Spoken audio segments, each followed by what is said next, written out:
আজকে লাইফের first time জুমার খুতবা দিলাম এবং জুমার নামাজ পড়াইলাম আলহামদুলিল্লাহ।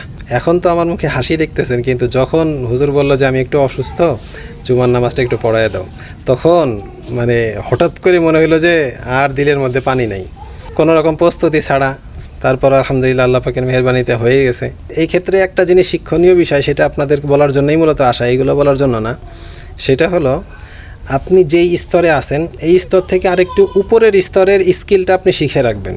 কে জানে লাইফের কোন জায়গায় আপনার কোন স্কিলটা কাজে লেগে যায়। আমার সারা জীবনের অভ্যাস ছিল যে আমি আমার লেভেলের থেকে একটু উঁচা লেভেলের স্কিলগুলো আগে শিখে রাখতাম, যদিও সেটা আমার এখন প্রয়োজন না, কিন্তু কোন সময় কাজে লেগে যায়। এই যে যেমন এটা আগে থেকে আমার জানা ছিল, টুকটাক কিছু আমি প্রস্তুতি নিয়ে রাখছিলাম যদি কখনো কোথাও প্রয়োজন পড়ে, তো সেই হিসেবে আজকে কাজে লেগে গেলো। যদিও কোনো পূর্ব প্রস্তুতি নাই, তাহলে হয়তো আরও ভালো হতো। এই জন্য আপনাদেরকে বলি যে স্কিলগুলো শিখতে থাকেন।